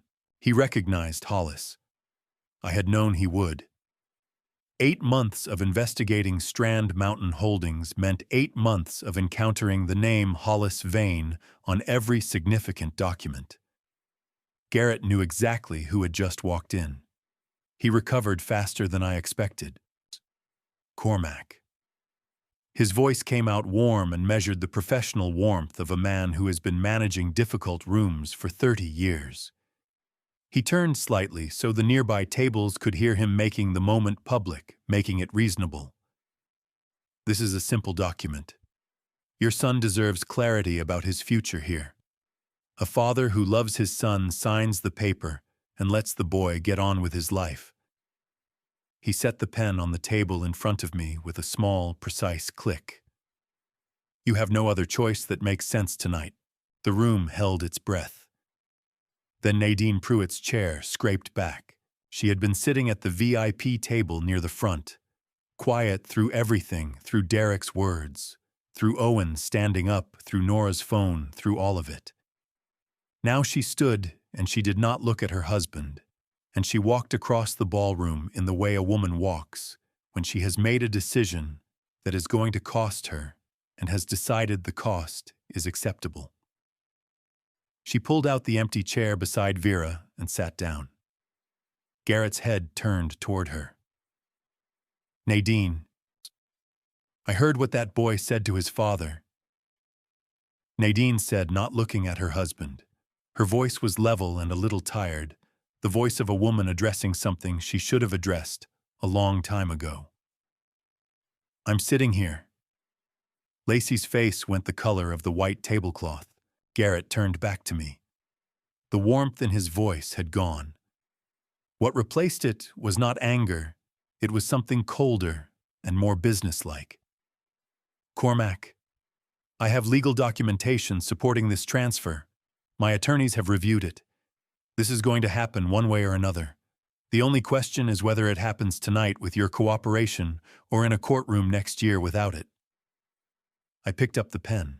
The room leaned in the way it had been leaning all evening toward what it expected toward the ending it had already written. Derek's shoulders dropped a fraction. Garrett's jaw unclenched by a degree. At the back of the room, Frank Odell's hands went flat on the table in front of him, and every line of his body went still. I held the pen over the signature line. I thought about August standing on frozen ground in 1974, looking at nothing and seeing everything. I thought about Derek at 8 years old in the snow refusing to go inside. I thought about the notebook in my coat pocket with $40 million written in it and one line beneath it, not August's land to sell. Then I set the pen down, not signing, just setting it down flat on the table parallel to the document. I looked up at Garrett. I want to hear from my attorney first, I said. Garrett's expression did not break, but something behind it did, a hairline fracture invisible to most of the room, clear as glass to me. Hollis stepped forward from the table where he had been standing. He did not raise his voice. It was not necessary. Before any document is executed tonight, Hollis said, I want to clarify the legal status of what is in front of Mr. Strand. He opened his briefcase and removed a single sheet of paper, which he set on the table beside the transfer agreement. Under Colorado law, a transfer of ownership in an LLC requires at minimum notarization of the signing party's signature independent legal counsel for the transferring party and full disclosure of the company's current valuation. He looked at the document on the table. This document has none of those. Additionally, it is being presented to Mr. Strand in a public setting under evident family and social pressure, following a direct verbal attack on his character. He looked at Garrett. That set of circumstances constitutes duress under Colorado statute. A document signed under duress is voidable at any time by the signing party. It protects no one. The room was absolutely still. Furthermore, Hollis continued, his voice the same throughout, calm, precise, unhurried. I have reviewed the document itself. The transfer language is constructed to convey not merely management authority, but full ownership rights. This is not a housekeeping document.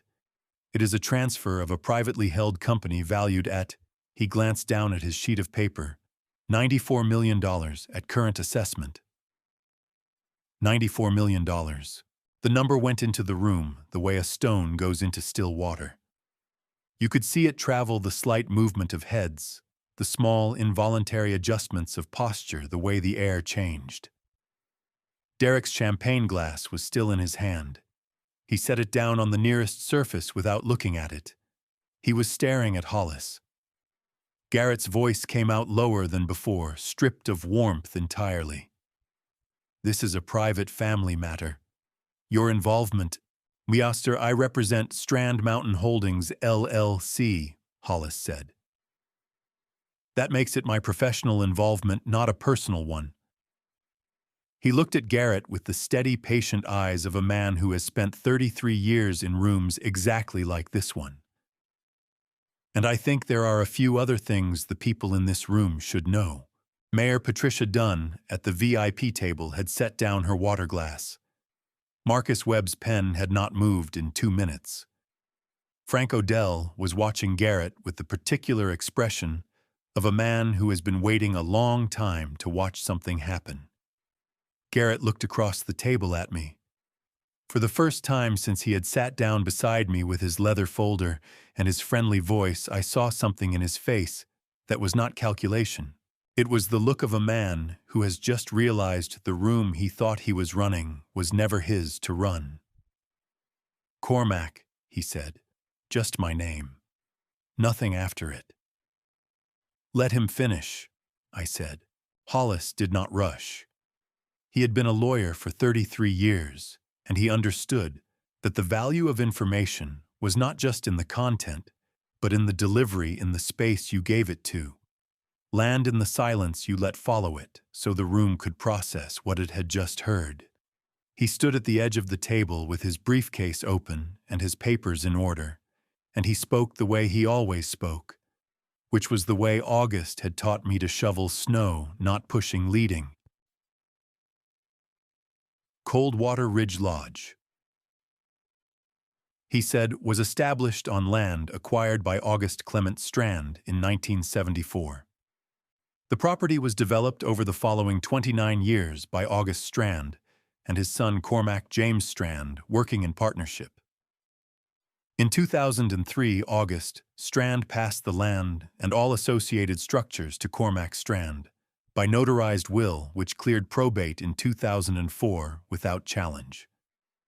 He set a page on the table beside the transfer agreement, face up, the probate stamp visible from several feet away.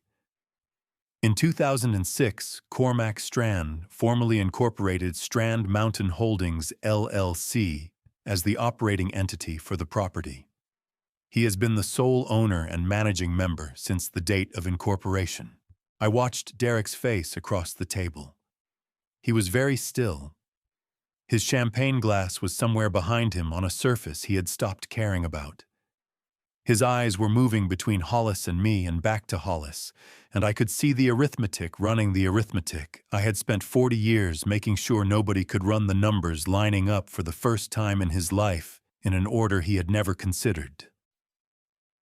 In 2016, Hollis continued, Cormac Strand hired Garrett William Pruitt as general manager of Coldwater Ridge Lodge under a standard hospitality management contract. Mr. Pruitt's role was operational oversight of day-to-day management staff supervision and guest services. The contract explicitly excludes any ownership interest or authority to represent the property in transactions. Hollis looked at Garrett steadily. Mr. Pruitt does not own any part of Coldwater Ridge Lodge. He has never owned any part of it. He is an employee of Strand Mountain Holdings, LLC. His employer is the man sitting at this table. The sentence landed. I watched it hit Derek. Not the way news hits when you hear it and understand it all at once, but the way something hits when you hear it and your mind refuses the first time, and you have to hear it again inside your own head before it becomes real. His mouth opened slightly. He looked at Garrett. "You work for my father," Derek said.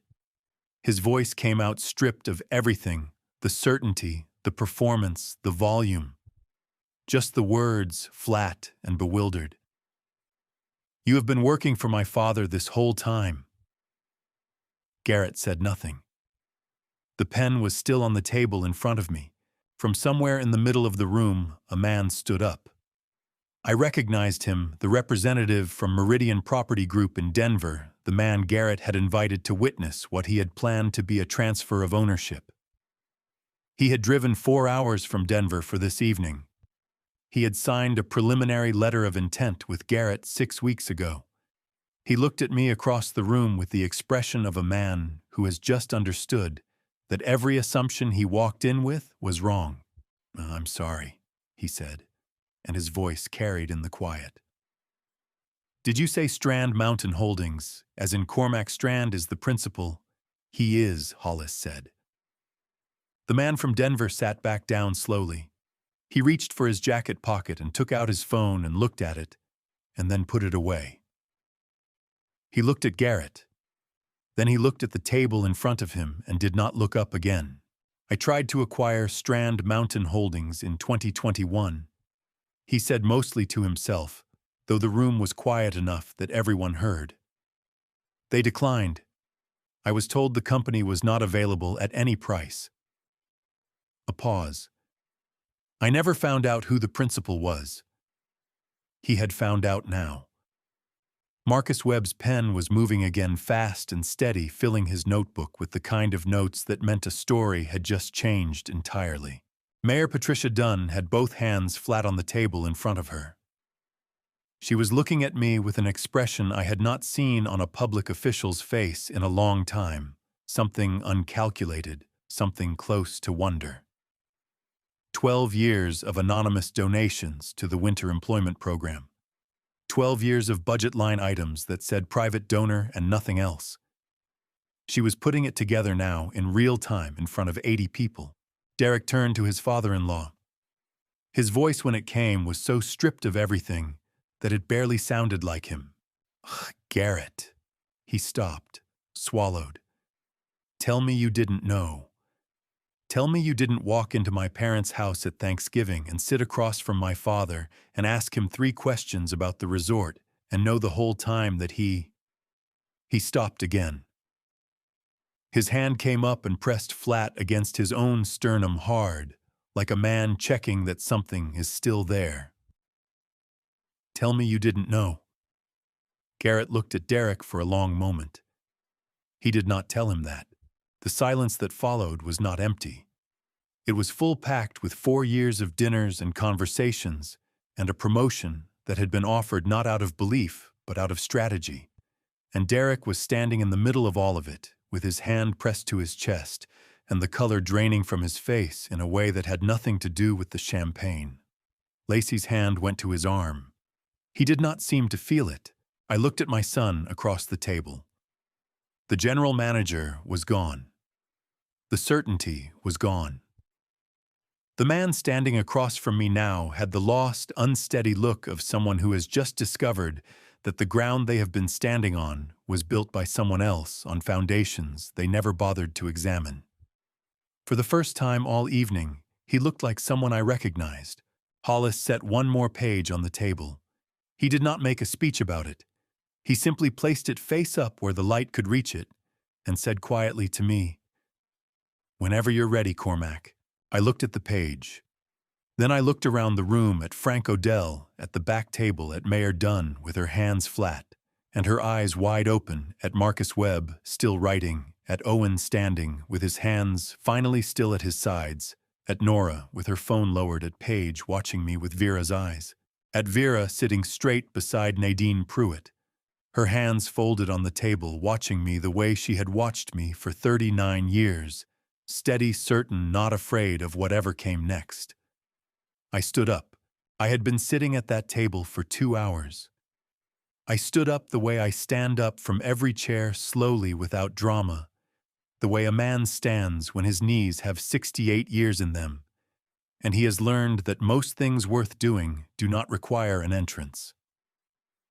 I straightened my jacket. I put both hands in my pockets. I looked at Hollis and gave him a nod that meant, "Go ahead and finish." Hollis turned one more page in his folder. "There is one additional matter," he said, "that I want to bring to the attention of everyone present." He did not look at Garrett when he said it. He looked at the room, at the 80 people who had come tonight expecting a celebration and had stayed for something they would be talking about for the rest of their lives. Mr. Garrett Pruitt, in his capacity as general manager of Coldwater Ridge Lodge, entered into preliminary negotiations with Meridian Property Group of Denver, Colorado, with the stated intention of facilitating the sale of this property. Hollis set a document on the table, 2 pages, stapled the Meridian letterhead visible at the top. A letter of intent was signed 6 weeks ago. Mr. Pruitt represented himself in those negotiations as having authority to sell. He does not have that authority. He has never had that authority. The man from Meridian, still seated at his table in the middle of the room, rubbed one hand across his mouth and stared at the tablecloth. Under Colorado law, Hollis continued, a general manager acting outside the scope of his contractual authority to the financial detriment of his employer constitutes a breach of fiduciary duty. The letter of intent with Meridian, combined with the transfer agreement presented to Mr. Strand tonight, constitutes a pattern of conduct that exposes Mr. Pruitt to significant civil liability, including but not limited to damages for tortious interference with business relations and breach of the duty of loyalty. He looked at Garrett for the first time since entering the room. I will be filing the relevant paperwork with the Colorado courts on Monday morning. Garrett's hand resting on the back of Derek's chair went very still. Derek was looking at his father-in-law with an expression I had never seen on my son's face before. Not anger, not shock, but something more fundamental than either of those things. The look of a man who has just understood that he was not the architect of anything. He had been the instrument. He had been the tool Garrett needed, with a handle already pointed in the right direction. And he had walked into it with his eyes open and his hands out, and called it his career. His chest rose and fell once hard. "You used me," Derek said. His voice was very quiet. Quiet the way things go quiet when they are about to break. "You sat at my father's table. You shook his hand. You told me for 4 years that you believed in me." His jaw tightened until the muscle jumped in his cheek. "And you were using me the whole time." Garrett looked at his son-in-law. For a moment, just a moment, something moved in his face that might have been the beginning of an explanation. Then it was gone, replaced by the controlled expression of a man who has spent his whole career knowing when a room has turned against him and understanding that the only remaining strategy is silence. He said nothing. Lacey's hand came off Derek's arm. She took one step back, then another, until she was standing alone at the edge of the table with her champagne glass, and the particular look of a woman who is calculating rapidly which way the ground is tilting. I had been watching my son. Now I watched him reach up and touch his own face, fingertips against his jaw, a small disoriented gesture. The gesture of a man trying to locate himself. Then Frank Odell stood up at the back of the room. Frank was not a man who made speeches. In 22 years, I had heard him string together more than 4 sentences, maybe a dozen times. He stood up, and the people at the surrounding tables looked at him, and he looked at the room and then at me, and he said what he had come here to say. I've worked for this man for 22 years, Frank said. His voice was rough and straight, the voice of someone who does not spend time making words smooth. I was here the morning he repaired the East Cabin foundation by himself because the crew was short. I was here the winter we lost the north heating system at 2 in the morning, and he was on the roof in -15 degrees while the guests were still asleep. I've watched him shovel this parking lot 10,000 mornings. He paused. I've never once heard him tell anyone what he owned, not once in 22 years. He looked around the room. I just thought people in this room ought to know what kind of man they're talking about. He sat back down. The room was quiet for a moment, with a different quality than it had been quiet before. Then Hollis reached into his briefcase one final time. He produced something I recognized, a photograph 8 by 10 black and white mounted on cardstock. He set it on the table where the transfer agreement had been. It was a photograph of August Strand taken sometime in the late 70s, standing in the snow on what was clearly undeveloped land. He was holding a shovel, the same shovel I had in my truck, the same shovel I had carried into the resort every morning for 21 years. August Strand broke the first ground on this property with that shovel in 1974, Hollis said. Cormac Strand has used it every winter since his father died. This morning before driving here tonight, he used it to clear the front walk of this building. He looked at the room. I thought that was worth knowing. Mayor Patricia Dunn's hand went to her mouth. Marcus Webb had stopped writing. He was looking at the photograph. I looked at it too. My father in the snow, young and certain, holding the thing that had built everything. My throat tightened in a way I had not expected, and I pressed my lips together and waited for it to pass. Then I looked at Derek. He was looking at the photograph. His eyes were bright and red-rimmed in a way that had nothing to do with the champagne, and his hand was pressed flat against his sternum again, and I watched my son look at his grandfather in the snow with a shovel and understand for the first time and all at once the full weight of what he had tried to sign away tonight. His lips moved. No sound came out. "Dad," he said finally. Just the word. Nothing after it.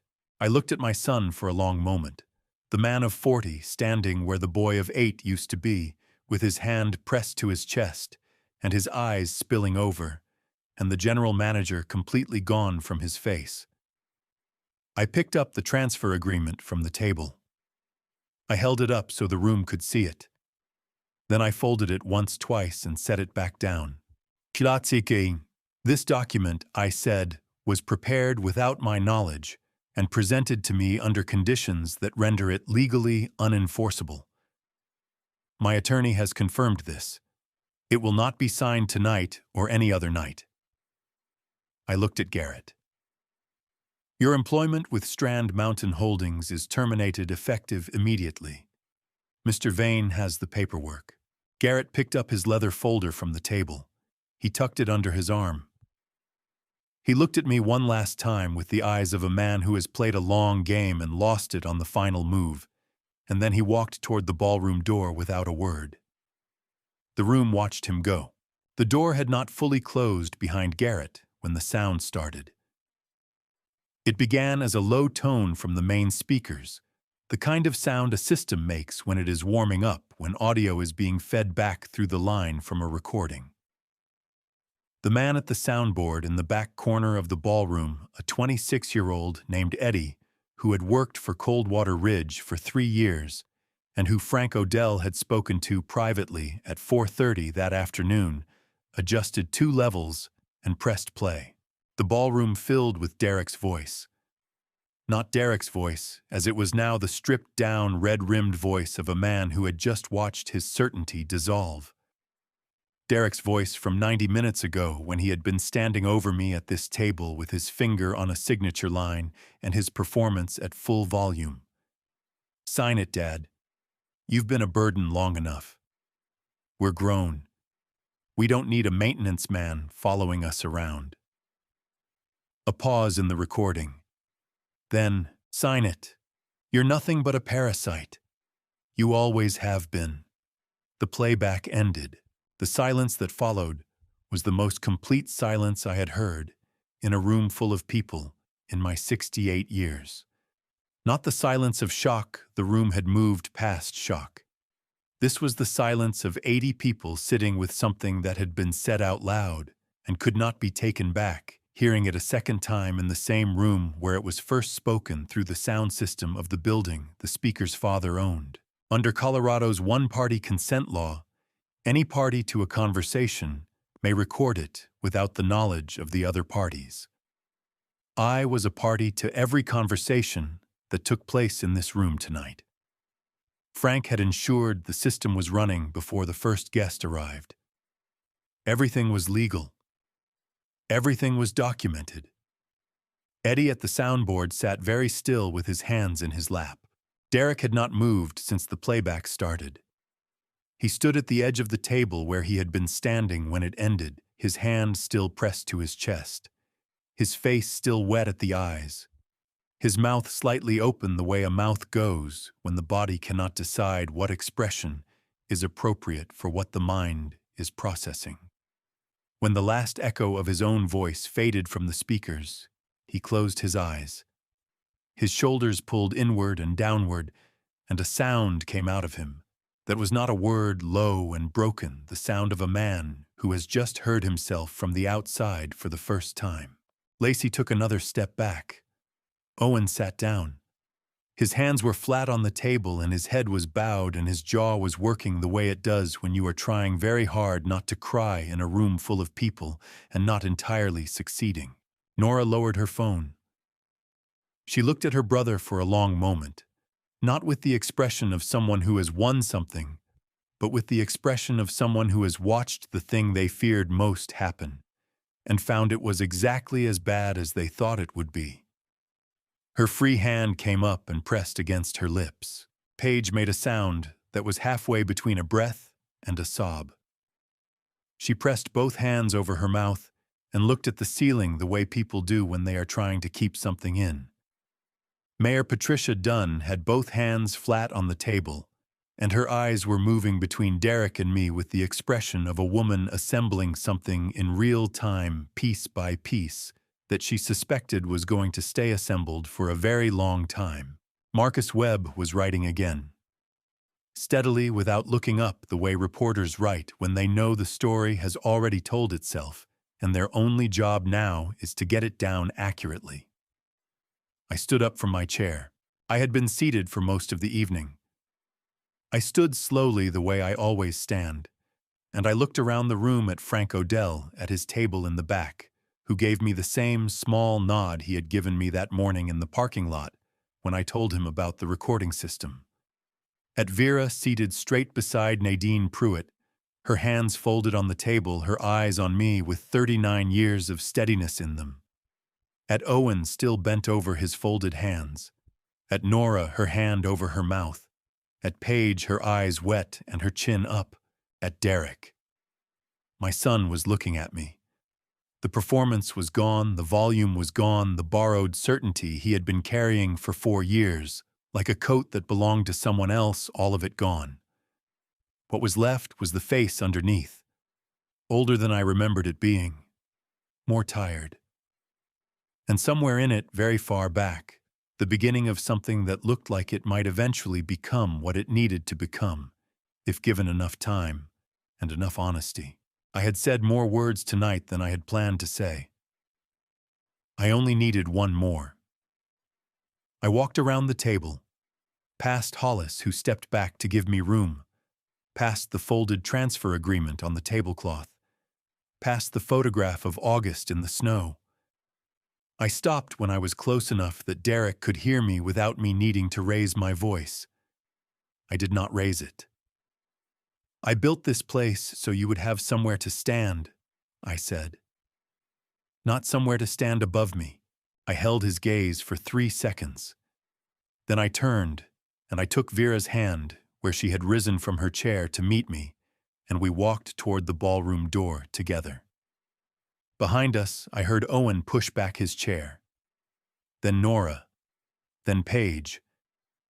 And then from somewhere at the back of the room, one pair of hands, Frank Odell, began to clap. It was slow at first, deliberate the way Frank did everything. Then another pair of hands joined it. Then another. By the time Vera and I reached the door, the sound had grown into something I did not turn around to look at, because I did not need to see it. I could feel it move through the floor under my feet, through the walls of the building my father had started, and I had finished through 68 years of mornings that had started before dawn with cold air and a worn wooden handle, and the particular satisfaction of work that asks nothing of you except that you show up and do it right. I held the door for my wife. We walked out into the Telluride night together, cold and clear and very still, the mountains invisible in the dark. But there the way they were always there. The way some things are always there, whether you can see them or not. I breathed. I slept. That was the thing I had not done properly in months. I lay down beside Vera at 11:30, and I was gone before midnight, a clean and dreamless sleep, the way sleep comes when a body has finally set something heavy down. I was up before 6. Old habit. I dressed in the dark, carried my boots downstairs, and reached for August's shovel by the back door. 8 degrees outside. A fresh inch on the ground, still and unmarked. The sky was the particular dark that has gray working into its edges, the dark that means the sun is coming, even if you cannot see it yet. I started at the top of the front walk and worked down toward the road. Push and lift and redirect. Lead it, don't push it. I had been working 20 minutes when I heard boots on snow behind me. Frank Odell was crossing the parking lot. Behind him, in a loose group, were 6 of the longest-serving crew members' men who had been with Coldwater Ridge through every season I had run it. None of them said anything. They pulled shovels from the equipment shed and spread out across the lot and began to work. That was all. That was enough. At 8 o'clock, Hollis sent the termination letter to Garrett Pruitt, breach of fiduciary duty and conflict of interest, effective immediately company property, to be returned within 48 hours. A second letter went to Garrett's attorney outlining the civil action over the Meridian LOI. I did not read Garrett's response, if he sent one.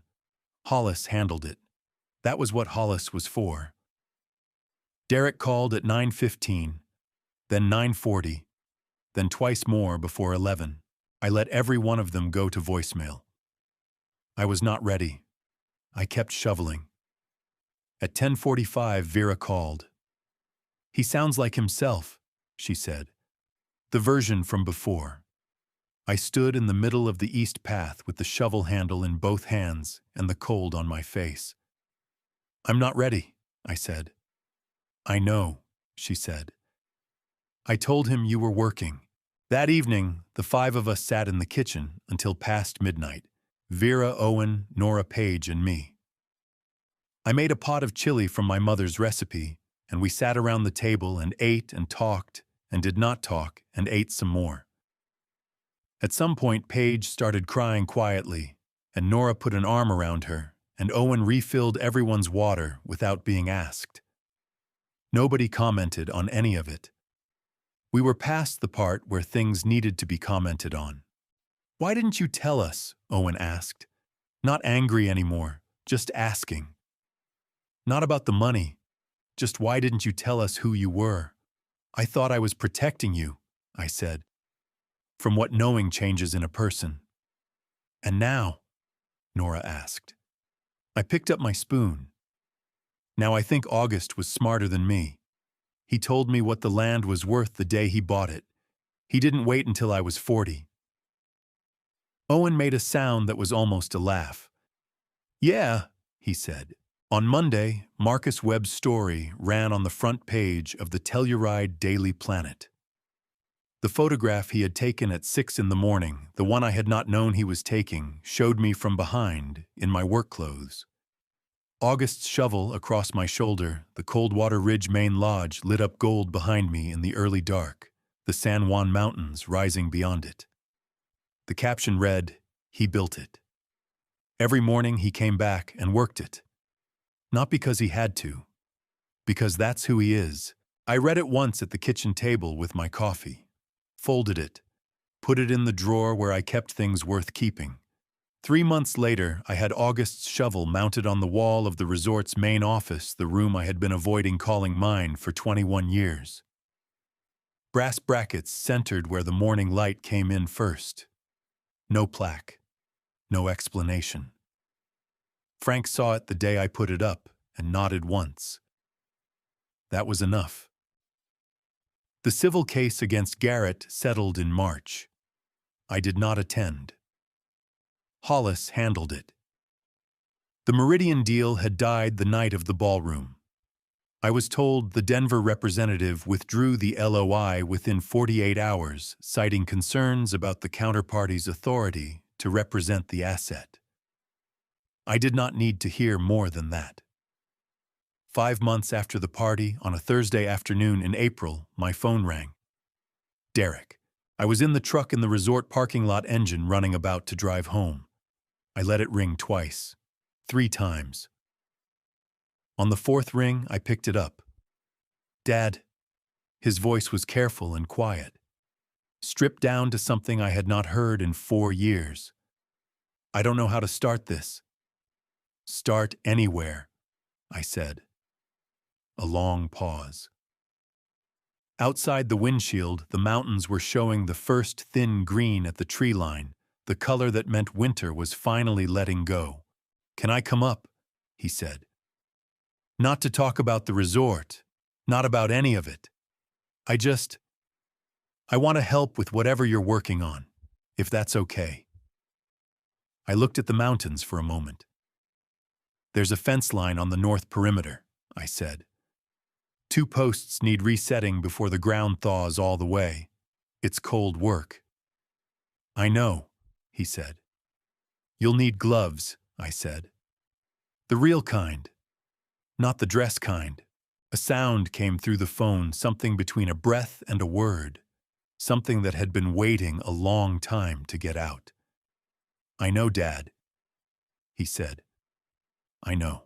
I kept August's shovel on the wall of my office for a reason, not as a trophy, as a reminder that the most expensive mistake I made in 40 years was not a bad contract or a wrong hire. It was silence. I stayed quiet to protect my children, and my silence left a door open for someone who walked through it and nearly took everything my father and I had built with our bare hands. If you are holding something back from the people you love, thinking it protects them, hear this clearly. It does not always protect them. Sometimes it just leaves them standing in the dark with no map, making decisions they would never make if they could see the full picture. Do not wait the way I waited. Say the true thing before someone else uses your silence against you. I am not a man who speaks about faith often, but I believe God puts certain mornings in a person's life where you stand in the cold before dawn and understand exactly what you are. That morning with August's shovel was one of them. This is what I know worth is not what you accumulate. It is what you do before anyone is watching. These grandpastories remind us that family revenge is never the real goal. Truth spoken plainly in the right room settles what years of silence could not. Every revenge story you have ever loved is a story about someone who refused to disappear. Every grandpastories channel exists because these lessons are worth passing down. And every family revenge that plays out in real life usually traces back to one person who simply stopped being honest too soon. Remember that. Every revenge story starts the same way, with a silence that should have been a conversation. If this reached you, Drop a comment, share it with someone who needs it, and subscribe so you never miss what comes next. Thank you for staying until the very end. It means more than you know. A gentle note before you go: some stories on this channel include fictional elements crafted to explore real human truths. If that is not what you are here for, no hard feelings, find the content that speaks to you. But if you are still with me, I will see you in the next one.